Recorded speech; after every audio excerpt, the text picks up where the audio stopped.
তো দেখো আজকে তোমাদের পড়াবো কি এন্ডোপ্লাজমিক রেটিকুলাম আর মাইটোকন্ড্রিয়া। হাইছো না? দেখো এখানে যে দুইটা টপিক আছে এই দুইটা টপিক থেকে বেশি ইম্পর্টেন্ট হচ্ছে কোনটা? মাইটোকন্ড্রিয়া। এটা থেকে মনে করো এমসিকিউ সৃজনশীল ক খ গ ঘ যা দেওয়ার সব দিতে পারে। আর এন্ডোপ্লাজমিক রেটিকুলাম এখান থেকে মেইনলি হয় হচ্ছে মনে করো এমসিকিউগুলো হয় বেশিরভাগ। তো এন্ডোপ্লাজমিক রেটিকুলাম এটাকে একটু বের করো, বইটা বের করো। দেখো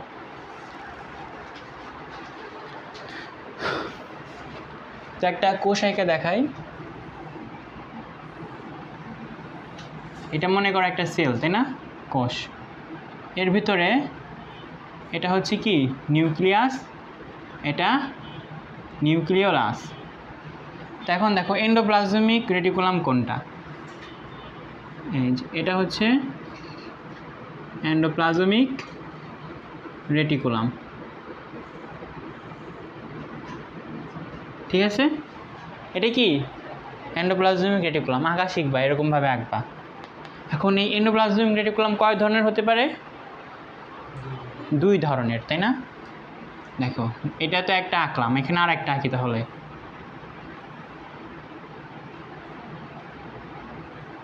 খাতায় আঁকো, তোমরাও আঁকো। দুই ধরনের, তাই না? তো একটা দেখো, একটা হচ্ছে মানে বাইরে কোনো দানা নাই, কিচ্ছু নাই। আর আরেকটার গায়ে দেখো রাইবোজোম লাগানো আছে, এরকম জায়গায় জায়গায় কি আছে? রাইবোজোম দানাদার করা আছে, এরকম জায়গায় জায়গায় মনে করো কি আছে? রাইবোজোম আছে, ঠিক আছে? তাহলে দুইটাই কি endoplasmic reticulum, ER endoplasmic reticulum. একটা হচ্ছে কি রাইবোজোম যুক্ত, তাহলে কি অমসৃণ, তাই না? আরেকটা কি মসৃণ এন্ডোপ্লাজমিক রেটিকুলাম। তো এটারও ধরন কি দুই ধরনের,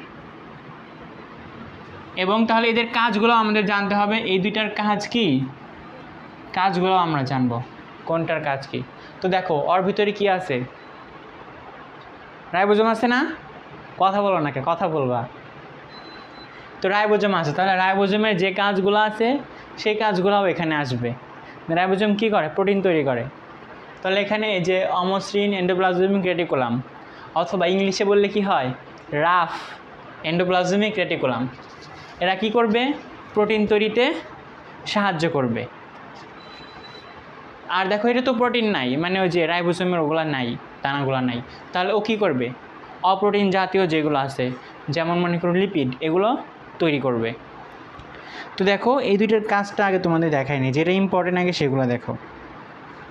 দেখো মিশ্রণ, ওই যে অমসৃণ আর হচ্ছে মসৃণ, এই দুইটার মধ্যে দেখো একটা পার্থক্য আছে, ওইটা একটু বের করো। দেখো সবার আগে কাজের ক্ষেত্রে যাই। যেটা দেখো অমসৃণ, সেখানে কি আছে? প্রধান কাজ হচ্ছে প্রোটিন আর এনজাইম সংশ্লেষণ করা। কি? প্রোটিন আর এনজাইম সংশ্লেষণ, প্রোটিন আর কি এনজাইম, এই দুইটা তৈরি করা। দেখো প্রোটিন জাতীয় পদার্থই কি এনজাইম, এনজাইমও এক ধরনের প্রোটিন জিনিসই। এই দুইটাই কে তৈরি করে? ওই যে রাইবোজোম আছে ওগুলো তৈরি করে। আর আছে কোথায়? এই অমসৃণ এন্ডোপ্লাজমিক রেটিকুলামে, তাহলে ও এগুলো তৈরি করতে সাহায্য করে। তাছাড়া দেখো আবার কি বলছে? লাইসোজোম উৎপাদন এবং ক্যালসিয়াম সঞ্চয়, এগুলোও করে। কী করে? লাইসোজোম, লাইসোজোম সঞ্চয়, আরেকটা কি বললাম? ক্যালসিয়াম সঞ্চয়, ক্যালসিয়াম সঞ্চয় করে। এইগুলো কি করে? তৈরি করবে, আর এগুলো কি করে? সঞ্চয় করে রাখবে। আর দেখো অমসৃণ, এটা দেখো এখানে কি বলছে? প্রধান কাজ ফ্যাট, গ্লাইকোজেন এবং হরমোন সংশ্লেষণ করা। কি কি? ফ্যাট, গ্লাইকোজেন, এগুলো সংশ্লেষণ করা। আর তার সাথে কিছু কিছু কী দিছে? হরমোন, হরমোন সংশ্লেষণ করা। আবার ক্ষেত্রে ক্ষেত্রে কী বলছে দেখো? স্ফেরোজোম উৎপাদন করে এবং ক্যালসিয়াম মুক্ত করে। কি বললাম? স্ফেরোজোম, স্ফেরোজোম উৎপাদন আর কি ক্যালসিয়াম মুক্ত করা। আমি যে লাইসোজোম পড়ছিলাম, লাইসোজোমের অপর নাম কি পাইছিলাম? স্পোরোজোম পড়ছিলাম না? উদ্ভিদ কোষে স্পোরোজোম। ওই দেখো, এই দেখো, এইটাও তাহলে আমরা লাইসোজোম বলতে পারি। এখন দেখো, এরা মেনলি প্রোটিন জাতীয় উপাদান কি করে? তৈরি করে, যেহেতু রাইবোজোম আছে। আর এটা প্রোটিন ছাড়া যেগুলো আছে মেনলি, যেমন ফ্যাট, গ্লাইকোজেন মানে কি শর্করা জাতীয় জিনিস, এগুলো তৈরি করে। এখন দেখো, লাইসোজোম এবং ক্যালসিয়াম এই দুটো কী করে? ও সঞ্চয় করে। আর এই কী করে? হয় উৎপাদন করবে অথবা মুক্ত করবে। মুক্ত করবে মানে কি? এখান থেকে বের করে দিবে। ও ক্যালসিয়ামটা ওর ভিতরে ছিল, ক্যালসিয়াম ওর ভিতরে ছিল, এটাকে বের করে দিল। এই কাজটা কে করে? এই মসৃণ এন্ডোপ্লাজমিক রেটিকুলাম। এই যে আমরা যে হাত পা নাড়াই না, এই ক্যালসিয়াম যদি না বের হতো তাহলে আমরা এই হাত পা নাড়াতে পারতাম না। আমাদের এখানে মনে কর যে মাংসপেশিগুলো আছে, এগুলো সংকোচন করার সময় যে প্রক্রিয়াগুলো ঘটে সেখানে এই ক্যালসিয়াম উন্মুক্ত হয়, না হলে হতো না। ওই যে প্রথম অধ্যায়ে অ্যাক্টিন মায়োসিন নামটা শুনছো না? অ্যাক্টিন মায়োসিন বলছিলাম নামটা। ওই অ্যাক্টিন মায়োসিনের সাথে এই ক্যালসিয়াম এগুলো মিশে টিশে আমাদের এই মানে হাত পা নাড়াতে সাহায্য করে। তাহলে এই কাজটা হলো আগে শিখো, এই দুইটা কাজ। এই দুইটার পার্থক্য যদি জানতে পারো তাহলে হয়ে গেল। এখন এই দুইটা থেকে যদি কোশ্চেন দেয় এর ভিতরে তোমরা পারবা। এখন আমরা বইয়ের ভিতরে যাই, দেখো বইয়ের ভিতরে হাবি যাবে অনেক কিছু আছে। এই তিনটা এই জিনিসটা হলো বেসিক। এখন বাকিটা বইয়ে দেখো তোমরা। সবার আগে বইয়ের ভিতরে যা দেখো, প্রথমেই এক গাদা বিজ্ঞানীর নাম লেখা আছে। অনেকগুলো বিজ্ঞানীর নাম আছে, এইসব বিজ্ঞানীর নাম সেরকম আসে না, জাস্ট এমনি দেখে রাখবা। যেমন কি আছে, কেইট আর পোর্টার আর কি তার সঙ্গী অ্যালবার্ট ক্লক আর ফুলম্যান। এরা কী করছিল? যে 1945 সালে মুরগির ভ্রূণে সাইটোপ্লাজম থেকে এই এন্ডোপ্লাজমিক রেটিকুলামটাকে কী করছে? আবিষ্কার করছে। এবং এর নামকরণ করা হয়েছে কত সালে? 1953 সালে। এগুলো এমনি ইতিহাস এগুলো সেরকম আসেও না, এগুলো ওরকম মানে জোর দেওয়ার দরকার নেই, জাস্ট দেখে রাখবা। দেখো, এই এন্ডোপ্লাজমিক রেটিকুলাম কোথা থেকে তৈরি হয়েছে? এই দেখো, এটা কি কোষ ঝিল্লি না? এটা কি নিউক্লিয়ার ঝিল্লি না? তো এইগুলো থেকে কি হতে পারে? এই এন্ডোপ্লাজমিক রেটিকুলামগুলো তৈরি হতে পারে। দেখো, সাইটোপ্লাজমীয় ঝিল্লি মানে এই কোষ ঝিল্লির কথাই। তারপর আবার কি বলছে? নিউক্লিয়ার ঝিল্লি বা অথবা কোষ ঝিল্লি, এগুলো থেকে কি তৈরি হয়? এই এন্ডোপ্লাজমিক রেটিকুলামগুলো তৈরি হয়। প্রকারভেদ যা বললাম, ওই যে একটা কি মসৃণ আর একটা অমসৃণ। তারপর দেখো ভৌত গঠন। এই যে আমরা জিনিসটা আঁকছি না, এটা কয় স্তর বিশিষ্ট? 2 স্তর বিশিষ্ট। কয় স্তর? 2 স্তর বিশিষ্ট। এখান তো 1 স্তর দেখাচ্ছে, এটা যদি আমরা বড় করে দেখি তাহলে এরকম 2টা স্তর করে পাবো সবগুলা। 2 স্তর বিশিষ্ট। 1 স্তর বিশিষ্ট কোনটা পড়ছিলাম আমরা? এর আগের দিন পড়ছিলাম লাইসোজোম, মনে রাখবে, এমসিকিউতে আসে।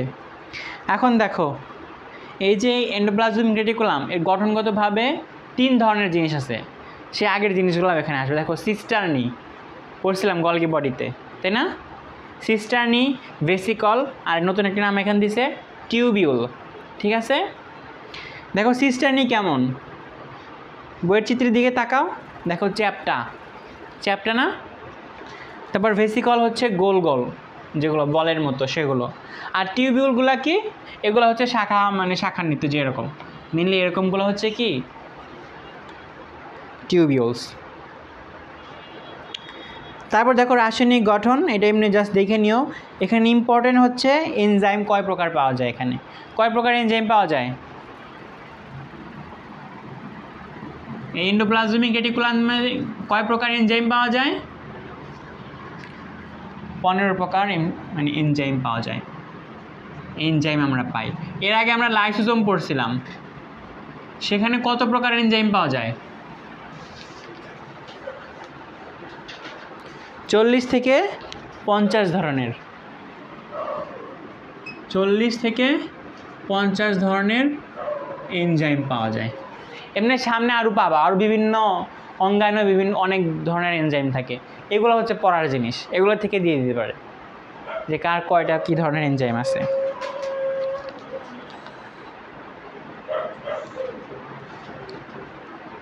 তারপর দেখো এর কাজে আসি আমরা। এখানে মাইক্রোসোম নামে একটা জিনিস দিচ্ছে, এটা দেখে নাও যে অমসৃণ রেটিকুলামের ক্ষুদ্র ক্ষুদ্র বিচ্ছিন্ন অংশকে কি বলা হয়? মাইক্রোসোম বলে। মানে এইটা কি, এখান থেকে মনে করো কিছুটা বাইরে বের হয়ে গেল, একটা ভেসিকলের অংশ একটা বাইরে বের হয়ে গেল অমসৃণ থেকে, এখান থেকে এই অংশটাকে কি বলবো আমরা? মাইক্রোসোম বলবো। এখন এর কাজের ভিতরে দেখো মেইন কাজটা কি? প্রোটোপ্লাজমের একটা গাঠনিক কাঠামো দান করা। এটা তো আর একটা দুইটা থাকে না, অনেকগুলা থাকে। এখন পুরা কোষের ভিতরে যদি এটা থাকে তাহলে কি হয়ে গেল? কোষটাকে একটু শক্ত করে দিল না, গঠনটাকে একটু করে দিল, গাঠনিক উপাদান হিসেবে কাজ করে।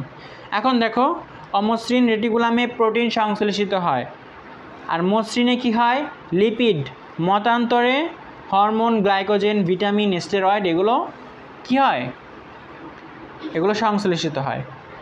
এটি লিপিড এবং প্রোটিনের অন্তর্বাহক হিসাবে কাজ করে। মানে এখানে এরা কি হবে? তৈরি হবে, এগুলোকে এরা বহন করে। অনেকের মতে এরা কি করে? কোষ প্রাচীরের সেলুলোজ তৈরি করে। দেখো আমরা কোষ প্রাচীর পড়ার সময় পড়ছিলাম না যে সাইটোপ্লাজমের এন্ডোপ্লাজমিক রেটিকুলাম থেকে আসা ফ্র্যাগমোপ্লাস্ট, মনে আছে ফ্র্যাগমোপ্লাস্টের কথা? ওই যে ওগুলো এখান থেকে আসতে পারে। তারপর দেখো রাইবোজোম, গ্লাইঅক্সিজোম এগুলো কি করে? ধারণ করে। এই যে ওর গায়ে তো লেগে আছে, এগুলো তাহলে দেখি ওরা ধারণ করতেছে। আবার একটা জিনিস দেখো যে কোষের বিষাক্ত পদার্থকে নিষ্ক্রিয় করে। এই যে বিষাক্ত পদার্থকে নিষ্ক্রিয় করার কাজ করে হচ্ছে আমাদের লিভার মেনলি। এই লিভারে এগুলো অনেক বেশি থাকে। আরেকটা হচ্ছে কি? রাইবোজোমে উৎপন্ন প্রোটিনের এরা পরিবহনে সাহায্য করে।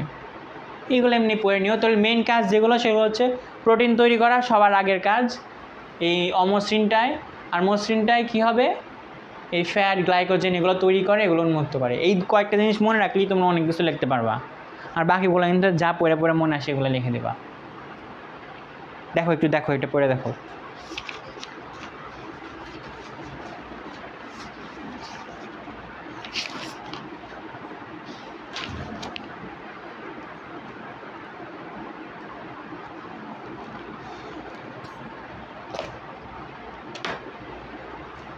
আর বিস্তৃতিটাও দেখে নিও যে কোথায় বেশি থাকে। যা বললাম ওই যকৃতে অনেক বেশি থাকে, তাছাড়া অগ্নাশয় এবং অন্তঃক্ষরা যেসব গ্রন্থি আছে সেগুলোতেও এরা অনেক বেশি থাকে।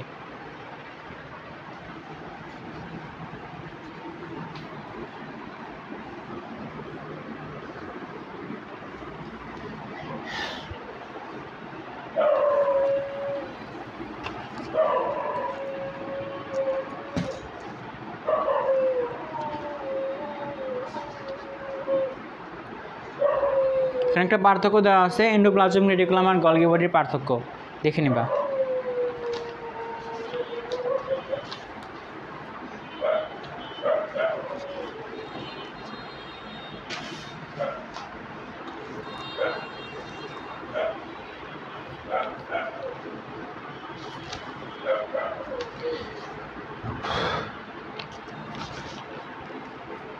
এবার দেখো মাইটোকন্ড্রিয়া, এইটাই বেশিরভাগ আসে। মাইটোকন্ড্রিয়া, দেখো মাইটোকন্ড্রিয়া কোথায় থাকে? কোষের ভিতরে থাকে, সাইটোপ্লাজমে। কাদের থাকে? প্রাণী কোষে না উদ্ভিদ কোষে? কয়টাতে থাকে? দুইটাতেই থাকে। তাহলে দেখো এটা মনে করো কি একটা কোষ, এটা মনে করো কি নিউক্লিয়াস এক জায়গায় আঁকলাম। তাহলে এই সব জায়গায় কি হবে? একটা মাইটোকন্ড্রিয়া আঁকি আমরা। ধরো এইভাবে মাইটোকন্ড্রিয়া আঁকা শিখতে হবে। এরকম ভিতরের দিকে ভাঁজ করে দিবা, আর উল্টো দিকে আসে আবার এখানে ভাঁজ করে দিবা।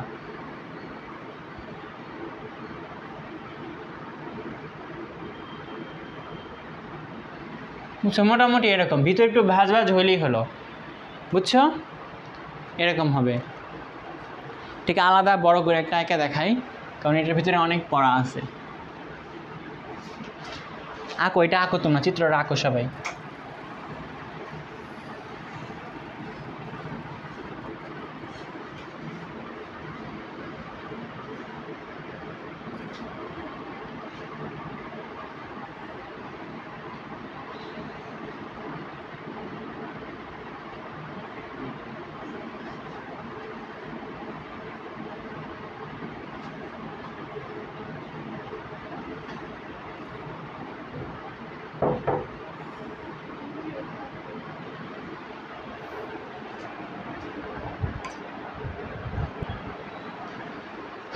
আচ্ছা দেখো, এটা হচ্ছে কি একটা মাইটোকন্ড্রিয়া, তাই না? মাইটোকন্ড্রিয়াকে কি বলা হয়? কোষের পাওয়ার হাউস বা শক্তিঘর। আসি এটা পাওয়ার হাউস বা শক্তিঘর, এটাকে কেন বলা হয়, তাই না? পাওয়ার হাউস বা শক্তিঘর কেন বলে, এগুলো আমরা সবই শিখব। তার আগে এটা আমরা আঁকা শিখি। এটা ড্রয়িং দেয় গ নাম্বারে। শুধু ড্রয়িং করলে তো হবে না, একটু আঁকা রাখলে হবে না, এটা কি করতে হবে? চিহ্নিতকরণ করতে হবে। তাহলে দেখো এটার মধ্যে ভালো মতো বোঝা গেছে এখানে কয়টা স্তর, কয়টা? ওর দুইটা। এটা হচ্ছে কি বাইরের স্তর, এটা কি ভেতরের স্তর, দুইটা ঝিল্লি, দ্বিস্তর বিশিষ্ট ঝিল্লি। তাহলে দেখো এটাকে আমরা লিখি উপর থেকে, বাইরের মেমব্রেন, বাইরের মেমব্রেন, এটা কি ভেতরের মেমব্রেন। এই দেখো এটা হচ্ছে বাইরের মেমব্রেন, এটা হচ্ছে কি ভেতরের মেমব্রেন, দুইটা মেমব্রেন। এখন দেখো এই দুইটার মাঝখানে কি ফাঁকা জায়গা আছে না? এই মেমব্রেন আর এইটা, এই দুইটার মাঝখানে কি ফাঁকা না আছে নাকি নাই? তাহলে এর নাম কি হবে? হ্যাঁ, দুইটা মেমব্রেনের মাঝখানের ফাঁকা অংশ। দেখো এর আবার নামও দিচ্ছে, এইসব নামের দেওয়ার তো দরকার আছে। অভ্যন্তরীণ কক্ষ, বহিস্থ কক্ষ। দেখো এটা বলছে বহিস্থ কক্ষ, বলছে আবার বহিস্থ কক্ষ বা প্রকোষ্ঠ। প্রকোষ্ঠ মানে কি জানো তো? ঘরের মতো, ফাঁকা জায়গার মতো। তাহলে এই মাঝখানের এইটা কি হবে? ভেতরের জায়গাটা, এটা কি প্রকোষ্ঠ, দুইটা প্রকোষ্ঠ, একটা প্রকোষ্ঠের ভিতরে আরেকটা প্রকোষ্ঠ। এর নাম কি? অন্তঃস্থ কক্ষ বা অভ্যন্তরীণ কক্ষ, অভ্যন্তরীণ কক্ষ বা প্রকোষ্ঠ। তাহলে দেখো এই অভ্যন্তরীণ প্রকোষ্ঠটা, এর ভিতরে কি থাকে? কিছু পদার্থ থাকে, জেলির মতো কিছু পদার্থ থাকে। একে কি বলে? আগে বলছিলাম এগুলো মায়ের দিব। সাইটোপ্লাজম তো আর বাইরে, ও তো সাইটোপ্লাজমের ভিতরেই আছে। আর ভিতরে এগুলো কি আছে? এম দিয়ে বলছিলাম, জেলি বা ম্যাট্রিক্স বা মাতৃকা। বুঝছো? মনে পড়ছে কিছু?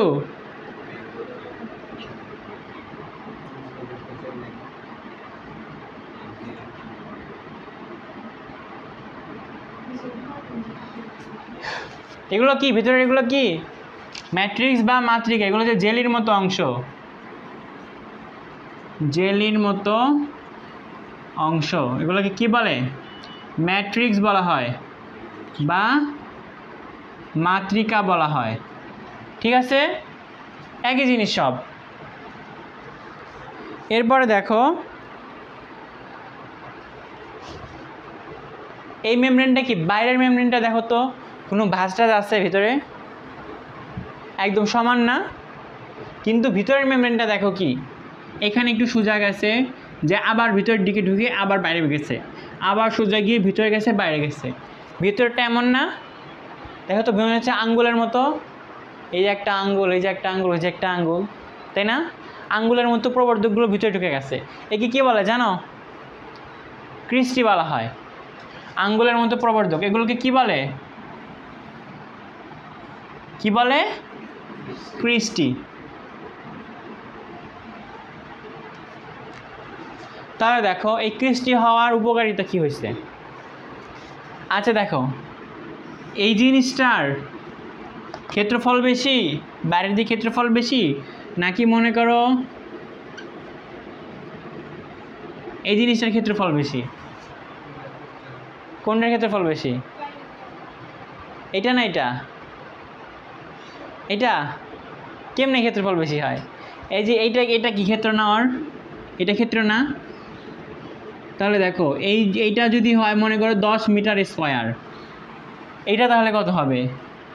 এইটা তো মনে করো এইটুকু কভার করছেই, তাই না? আবার ভিতরের দিকে ভাঁজ হয়ে গেছে না, তাহলে এগুলো আমরা ধরবো না। তাহলে 10 মিটার স্কোয়ার তো থাকবেই, তার সাথে মনে করো ভিতরে হয়ে আরও মনে করো 15 মিটার স্কোয়ার হয়ে গেছে, বাইরে গেছে না অনেক বেশি, বুঝছো না? বুঝো নাই? তাহলে এইখানে বাইরের দিকে যে করে জিনিস এসে লাগতো তার থেকে বেশি এখানে লাগবে না? সেটাই, ভিতরে এরকম কৃষ্টি করা হয়েছে এর জন্য যাতে জায়গাটা বেশি হয়। তো জায়গা বেশি দিয়ে কী করবে? ওখানে কাকে রাখবে? তোমাকে আমাকে রাখবে ওখানে? না, ওইখানে থাকবে ইলেকট্রন ট্রান্সপোর্ট চেইন, তারপরে গ্লাইকোজোম, এরকম অনেক জিনিস থাকবে। দেখো সবার আগে বলছে কি অক্সিজোম নামে কিছু বৃন্তক বা অবৃন্তকের মতো থাকে, দেখো এরকম এরকম কিছু জিনিস এখানে আছে, একটু লম্বা লম্বা করে এরকম জায়গায় জায়গায়।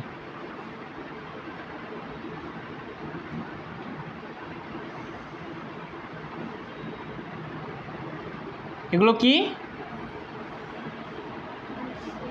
অক্সিজোম, অক্সিজেন না, অক্সিজোম।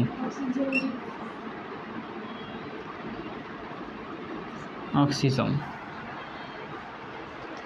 এগুলোকে কি বলে? অক্সিজোম বলে। কিন্তু ও শুধু অক্সিজোমকে রাখে না, আরও জিনিসকে রাখে। সেটা কি? দেখো কিছু চেইন রাখে, ইলেকট্রন ট্রান্সপোর্ট চেইনকে। তো এই দেখো এটা তো মনে করো মানে এই অক্সিজোমগুলো, তাই না? এগুলো কি সব অক্সিজোম, কিন্তু এইখানে মনে করো আরও কিছু জিনিসকে রাখতেছে, বুঝছো? আরও কিছু জিনিসকে এখানে রাখতেছে। এগুলো কি জানো? এগুলো হচ্ছে electron transport chain, electron transport chain. এগুলো সব কি? Electron transport chain. অনেক কিছু তো লিখলাম, আরও লিখতে হবে কিছু। আরেকটা জিনিস বলছে যে এই যে অক্সিজোম, অক্সিজোমের অপর একটা নাম কি দিছে? ATP সিনথেজ, ATP সিনথেজ। হ্যাঁ, আরও কিছু জিনিস বলছে যে এর ভিতরে কিছু ডিএনএ থাকে। কি থাকে? ডিএনএ থাকে। আমরা ডিএনএ থাকে কোথায় পড়ছি? ডিএনএ সাধারণত কোথায় থাকে? কোষের কোথায় থাকে ডিএনএ? নিউক্লিয়াসে। তাহলে কোথায়? নিউক্লিয়াসে তো থাকে। নিউক্লিয়াসের কোথায় থাকে? ক্রোমোজোমে থাকে। এটা কোষ, কোষের নিউক্লিয়াস, নিউক্লিয়াস, এই যে ক্রোমোজোম আছে এর ভিতরে কি থাকে? ডিএনএ থাকে। এটা হচ্ছে নিউক্লিয়ার ডিএনএ, মানে নিউক্লিয়াসের ভিতরে থাকে। আবার কিছু কিছু ডিএনএ আছে বাইরে থাকে। এই বাইরে ডিএনএ কোথায় থাকে জানো? যার নিউক্লিয়াস নাই তার বাইরে থাকে, যেমন কি আদিকোষীতে। আবার কিছু কিছু ডিএনএ থাকে বিভিন্ন অঙ্গাণুর ভেতরে। এই অঙ্গাণুর ভিতরে মনে করো ডিএনএ আছে কিছু। এই ডিএনএ হচ্ছে এই যে এইসব জায়গায় থাকে, কিছু বৃত্তাকার বৃত্তাকার ডিএনএ থাকে এখানে, বুঝছো? এগুলো কি? ডিএনএ। ওর জায়গা তো অনেক বেশি, ভিতরে অনেক জায়গা বানাইছে, এগুলোকে রাইখা শান্তি হয় নাই। ও আরও জিনিস কিনেছে। আর কাকে নিছে জানো? রাইবোজোমকে নিছে। রাইবোজোম নিচ্ছে, কত ভালো মানুষের সব জায়গায় চলে যায়, তাই না?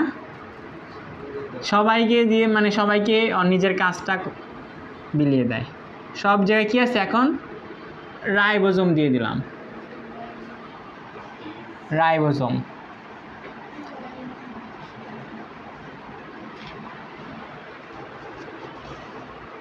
হয়ে গেল রাইবোজোম, হয়ে গেল, এটা হয়ে গেল, অনেক কিছু হয়ে গেল। চিত্রটা আঁকা শিখবা, এগুলো কিছু বলবা? বাই করছে কিনা? ওই যে প্রথমে বিজ্ঞানী নাম পড়ছে না, তার আগেই বাই করছে। এখন অগত ক্লাইতে পারবা না, এই বই কিনলে বইটা নষ্ট হয়ে যাবে। খাতায় আগে নাম লিখবা, নাম লিখে ইচ্ছা মতো আগে মারবা, ঠিক আছে? তাহলে চিত্রটা আঁকা প্র্যাকটিস করবা, আর এর পাশে এরকম দাগ দাগ দিয়ে লিখবা। এটা চিত্রটা আঁকা আসে, অনেক জায়গায় আসে আঁকা। এখন আরেকটা ইন্টারেস্টিং বিষয়, এই যে ডিএনএটা না, এই ডিএনএটা কার থেকে আসছে জানো? পিতার থেকে আসে না মাতার থেকে আসে? এটা হ্যাঁ, বাবা থেকে আসে না মা থেকে আসে? বলো, কে জানো? মাইটোকন্ড্রিয়া এম দিয়ে শুরু, তাহলে মা থেকে আসবে। কিন্তু কিভাবে আসবে? এই যে মনে করো কি, এটা কি ছিল? একটা ডিম্বাণু ছিল, তাই না?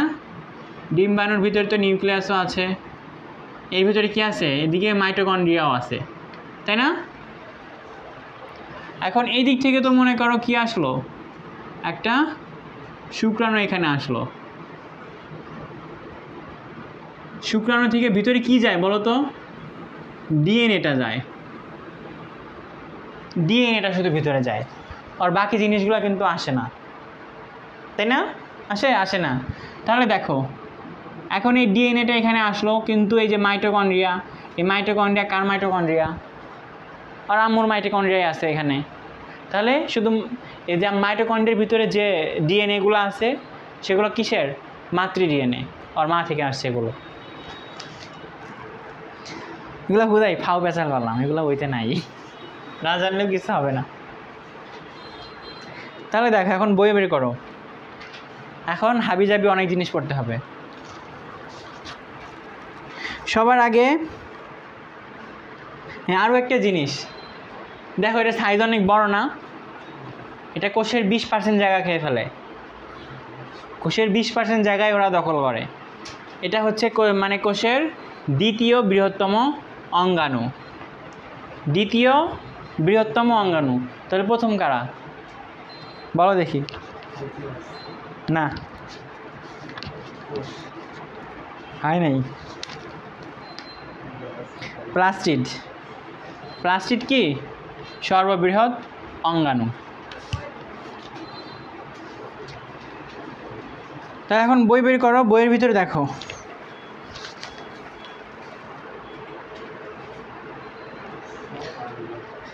সবার আগে বলছে আমার 2 নম্বরের ওই কোশ্চেনটা শিখে নেই, একে কেন পাওয়ার হাউস বলে? কি তৈরি করে এরা? শক্তি তৈরি করে। শক্তি কীভাবে তৈরি হয়? মানে কী থেকে শক্তি আসে? আমরা খাবার খাই, খাবার থেকে তো শক্তি আসে। খাবার খাইলে খাবার কি হয়? পরিপাক হয়। পরিপাক হওয়ার যে বিভিন্ন ধাপগুলো, সেই ধাপগুলো কোথায় হয়? মাইটোকন্ড্রিয়াতে হয়। যেমন মনে করো গ্লুকোজ থেকে যে আমরা ইয়াগুলো পাই, সবার আগে কি হয়? গ্লাইকোলাইসিস, তাই না? গ্লাইকোলাইসিস। এই গ্লাইকোলাইসিসটা এখানে হয় না, গ্লাইকোলাইসিস হয় সাইটোপ্লাজমে। বাকি যে ধাপগুলা, যে মনে করো অ্যাসিটাইল কোএসিসটি, এরপর আছে ক্রেবস সাইকেল, এই সবগুলো কোথায় হয়? এখানে হয়। তাহলে ওই কথা বাদ, যে গ্লাইকোজেন যে তৈরির যে প্রক্রিয়াগুলা বা শ্বসনের যে ধাপগুলো, শ্বসনটা কোথায় হয়? মাইটোকন্ড্রিয়াতে হয়। শ্বসনে কি তৈরি হয়? শক্তি তৈরি হয়, এটিপি তৈরি হয়। তো সবার আগে ওই কথা মনে রাখবা যে মাইটোকন্ড্রিয়াতে শ্বসনের ধাপগুলো তৈরি হয়। যদি ভালো হয় তাহলে লিখবা অ্যাসিটাইল কোএসিসটি ক্রেবস সাইকেল, শ্বসনের এই ধাপগুলো মাইটোকন্ড্রিয়াতে হয়। এই ধাপগুলোর মাধ্যমে এটিপি বা শক্তি তৈরি হয়। এজন্য কি বলা হয়? পাওয়ার হাউস বলে। আরও লিখতে পারো, এর ভিতরে কি থাকে? অক্সিজম থাকে, এটিপি সিনথেসিস থাকে, ইলেকট্রন ট্রান্সপোর্ট চেইন থাকে। এগুলো কি করে? এগুলা এটিপি তৈরি করে। এটিপি তো ডাইরেক্ট তৈরি হয় না, অন্যান্য প্রক্রিয়ার মাধ্যমে এটিপি তৈরি হয়। তো এইসবের মাধ্যমে এটিপি তৈরি হয়। তাহলে আর কি লিখতে পারো? মাইটোকন্ড্রিয়ায় শ্বসনের বিভিন্ন ধাপগুলো এখানে ঘটে। এখানে কি বিদ্যমান রয়েছে? এটিপি সিনথেস বিদ্যমান রয়েছে, ইলেকট্রন ট্রান্সপোর্ট চেইন রয়েছে। এসবগুলোর সাহায্যে এটিপি বা শক্তি তৈরি হয়। এর জন্য নাকি কী বলা হয়? পাওয়ার হাউস বলে। বুঝছো? এই কথাগুলো লিখবা, আন্দাকুন্দা কথা লিখবা না।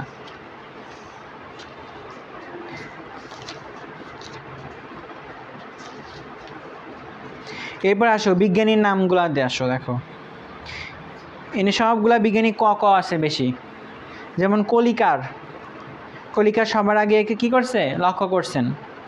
তারপর দেখো ওয়াল্টার ফ্লেমিংয়ের নাম দিছে কি? ফিলা। ওর নামের সাথে মিলায় রাখছে ফ্লেমিং, ফিলা। তারপরে দেখো আরেকজন বিজ্ঞানীর নাম হচ্ছে অল্টম্যান।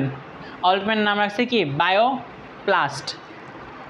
আরেকজনের হচ্ছে কার্ল বেন্ডা নাম, এটা ইম্পর্টেন্ট নাম, কার্ল বেন্ডা। মাইটোকন্ড্রিয়া, তো এইটা কার্ল বেন্ডা কী করছে, এই মাইটোকন্ড্রিয়ার নাম রাখছেন। তো বেন্ডা লাস্টে বেন্ডা আর মাইটোকন্ড্রিয়ার লাস্টে এরকম আছে, তাই না? আর বাকি যে বিজ্ঞানীগুলো আছে ওরকম লাস্টে নাই, যেমন ফ্লেমিং, কলিকার, তারপর দেখো অল্টম্যান, এগুলো লাস্টে কিন্তু ওই বেন্ডা মাইটোকন্ড্রিয়া ওরকম কিন্তু নাই। আসলে তো ওইসব বিজ্ঞানীর নামই দিবে, এখানে তো রবীন্দ্রনাথ ঠাকুর দিবে না যে নাম ইয়া হয়ে যাবে। ওইরকম কিছু একটা মনে রেখে নাম লিখে দিয়ে দিবে, মানে এমসিকিউ দাগায় দিয়ে দিবা।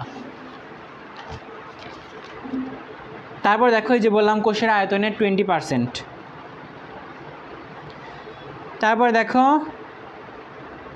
যে সংখ্যা, এটা ইম্পর্টেন্ট, সংখ্যাটা ইম্পর্টেন্ট। সাধারণত কোষগুলাতে কয়টা করে থাকে, 300 থেকে 400টা থাকে, কিন্তু যকৃতিতে থাকে কত, 1000 বা তারও বেশি। কেন এখানে এত বেশি থাকে? কারণ যকৃতে কি হয়, অনেক বিক্রিয়া, রাসায়নিক বিক্রিয়া হয়।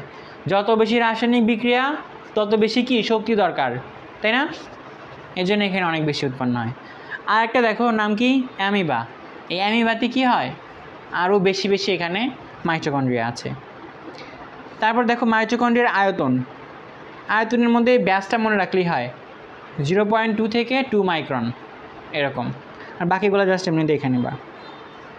এরপর হচ্ছে যে মাইটোকন্ড্রিয়ার ভৌত গঠন, আবরণী, প্রকোষ্ঠ, ক্রিস্টি, তারপর অক্সিজোম, তারপরে এটিপি সিনথেজ, ইটিসি, বৃত্তাকার ডিএনএ, রাইবোজোম, এগুলো সব বলে দিছে, যা বলছে এগুলাই। এগুলো এখন রিডিং পড়লে বাইরে যাবা। আর এখন যদি ওর ডিএনএ না থাকতো তাহলে কি হতো না, কোষের পক্ষে শ্বসন সম্ভব হতো না। এখন দেখো এই যে মাইটোকন্ড্রিয়াতে কতগুলো এনজাইম রয়েছে, 100টা।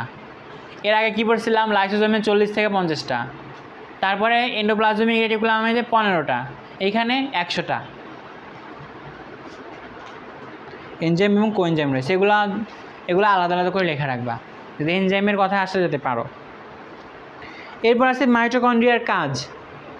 কাজ তো বলেই দিলাম অনেকগুলা, এই যেহেতু নামগুলো অনেকগুলো জানছো, তাহলে এখন কাজগুলো পারবা। দেখো কী সব কাজ বলছে। এক, শক্তি উৎপাদন এবং নিয়ন্ত্রণ করে, বললামই তো। কেন? কারণ এখানে শ্বসন হয়, এখানে ইলেকট্রন ট্রান্সপোর্ট চেইন আছে, এগুলোর মাধ্যমে শক্তি উৎপন্ন হয়। তারপর শক্তির জন্য প্রয়োজনীয় কী হয়, এনজাইম, কোএনজাইম, এগুলো সব ধারণ করে। শ্বসনের বিভিন্ন পর্যায়, যেমন ক্রেবস চক্র, ইলেকট্রন ট্রান্সপোর্ট, ওর অক্সিডেটিভ ফসফোরাইলেশন, এগুলো সব কোথায় হয়, মাইটোকন্ড্রিয়াতে হয়। এর নিজস্ব ডিএনএ এবং আরএনএ থাকে এবং বংশগতিতে ভূমিকা রাখে। তারপর দেখো প্রোটিন সংশ্লেষণ এবং স্নেহ বিপাকে এরা হেল্প করে, এবং এরা দেখো এরা ক্যালসিয়াম, পটাশিয়াম, এগুলো কি করে, সক্রিয় পরিবহনে সক্ষম। তাহলে কিসের কিসের পরিবহন করে, ক্যালসিয়াম আর পটাশিয়াম। এরপর ইম্পর্টেন্ট একটা হচ্ছে শুক্রাণু এবং ডিম্বাণু গঠনে অংশগ্রহণ করে। আমি তো দিয়েই দিলাম যে ডিম্বাণুর এখানে এটা থাকে। আর যে শুক্রাণু আছে না, শুক্রাণুর এখানে যে গলা তৈরি হয়, এই গলার এইদিকে অনেকগুলো মাইটোকন্ড্রিয়া থাকে, বুঝছো, অনেক মাইটোকন্ড্রিয়া থাকে এদিকে। তাহলে শুক্রাণু, ডিম্বাণু এগুলো তৈরি করার ক্ষেত্রেও কি মাইটোকন্ড্রিয়া হেল্প করে। আবার বলছিলাম আমরা কি গলগি বডিতে কি হয়, শুক্রাণুর অ্যাক্রোজোম তৈরিতে গলগি বডি হেল্প করে। আবার দেখো ক্যালসিয়ামের ঘনত্ব ঠিক রাখে এরা, ক্যালসিয়ামের ঘনত্ব কি করবে, ঠিক রাখে। আরেকটা ইম্পর্টেন্ট জিনিস, যে কোষের নির্ধারিত মৃত্যু, অ্যাপোপ্টোসিস, কি নাম দেখো, অ্যাপোপ্টোসিস।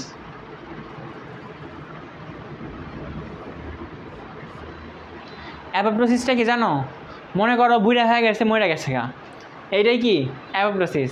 বাইরে থেকে তুমি ওরা কিছু করো নাই, কোনো বিষাক্ত জিনিস ওকে দেওয়াও নাই, তারপর ওকে খাবার থেকে বঞ্চিত করো নাই, ও মনে করো এমনি ওর লাইফ টাইম শেষ, মারা গেছে। এটা হচ্ছে কি অ্যাপোপ্টোসিস। এটা হচ্ছে জেনেটিক্যাল মৃত্যু, কোষের কি মৃত্যু, জেনেটিক্যাল মৃত্যু। এই মৃত্যুটা কে নিয়ন্ত্রণ করে, এই মাইটোকন্ড্রিয়া। আরেকটা মৃত্যু আছে কোষের আরেক ধরনের, সেটা হচ্ছে কি নেক্রোসিস। নেক্রোসিসের এন আছে না, এন দিয়ে মনে রাখবা নিউট্রিশন। তাহলে কি হয়, নিউট্রিশনের অভাবে বা পুষ্টির অভাবে, খাওয়াবের অভাবে মারা গেছে, বা মনে করো বিষাক্ত জিনিস দিয়ে ওকে মারা ফেলছো, ওইটা কি নেক্রোসিস। কিন্তু অ্যাপোপ্টোসিস কি সাধারণ মৃত্যু, জেনেটিক্যাল মৃত্যু। এই মৃত্যুটা এই মাইটোকন্ড্রিয়া নিয়ন্ত্রণ করে।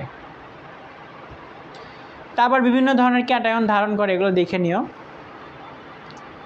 এরপর হচ্ছে এন্ডোসিম্বায়োট। এটাই প্রথম দিকে এন্ডোসিম্বায়োসিস পড়াইছিলাম, যদি তোমরা প্রথম লেকচারটা করে থাকো ওইখানে পড়াইছিলাম যে এন্ডোসিম্বায়োসিস যে প্রক্রিয়া, ওই জিনিসটা এখানে একটা ব্যাকটেরিয়া খায় ফেলে, সেই ব্যাকটেরিয়ার ভিতরে এগুলো থাকে, ওগুলো মিশে এই এন্ডোসিম্বায়োট তৈরি হয়। দেখো ইউক্যারিওটিক কোষে মানে কি আদি কোষে ক্লোরোপ্লাস্ট এবং মাইটোকন্ড্রিয়া এগুলো কি করে এন্ডোসিম্বায়োট হিসাবে গণ্য করা যায়। এরপরে মাইটোকন্ড্রিয়ার বহির্গঠন এবং অন্তর্গঠনের কাজটা কি, দেখো বাইরের যে পর্দাটা আছে, স্তরটা আছে, এর মেন কাজটা কি, মেন কাজ হলো কোষের আকৃতি ধারণ করা, তারপরে বাইরের সাথে ওর একটা সংযোগ রক্ষা করা। আর ভিতরের কাজটা কি, ওর ভিতরে অনেক জিনিসপাতি আছে, তাহলে অনেক কিছু তৈরি করবে, শক্তি তৈরি করা হচ্ছে ওর কাজ। তাহলে এই বাইরেরটার কাজ হচ্ছে রক্ষণাবেক্ষক, আর ভিতরটা কাজ কি শক্তি তৈরি করা, ওইটা এখানে বলা আছে। কাজেই মাইটোকন্ড্রিয়ার বহির্গঠন রক্ষণাত্মক এবং অন্তর্গঠন কি কর্মধায়ক। কি কর্ম করে, শক্তি তৈরি করে। তো এটাই কি ছিল, এটাই ছিল মাইটোকন্ড্রিয়ার। এটুকুই আছে তোমার বইতে, আর বেশি জানা লাগবে না। তাহলে এখান থেকে মেইনলি কী পড়বা, এক হলো চিত্র আঁকা শিখবা এবং চিহ্নিতকরণ শিখবা সবার আগে এটা। তারপরে খ নম্বরের জন্য কি শিখবা, একে কেন পাওয়ার হাউস বলে। এই দুইটা শিখলেই মনে করো এখান থেকে আর কিছু আসে না সৃজনশীলে। তারপর এর কাজটা পড়বা, কাজ এই জিনিসপাতি যা আছে এগুলো থেকে কাজ মাছ দিয়ে দিবা। যে ডিএনএ আছে যেহেতু, তাহলে বংশগতি রক্ষা করবে, ইটিসি আছে, ক্রিস্টি আছে, মানে কি শক্তি তৈরি করবে। তাছাড়া ওগুলো শক্তি তৈরি করলো, তাছাড়া প্রোটিন ওগুলো তৈরি করতে পারে। ভিতরে অনেক জায়গা, তাহলে অনেক জিনিসকে ধারণ করবে, যেমন ক্যালসিয়ামকেও ধারণ করে, তারপর রাইবোজোম ধারণ করে, অনেক জিনিস ধারণ করে। এসব জিনিস লিখে দিবা, তাই হবে। কোনো কোশ্চেন যদি থাকে তাহলে কি করবা, কমেন্ট করবা, ঠিক আছে। এটাই ছিল কি মাইটোকন্ড্রিয়া, আশা করি বুঝতে পারছো।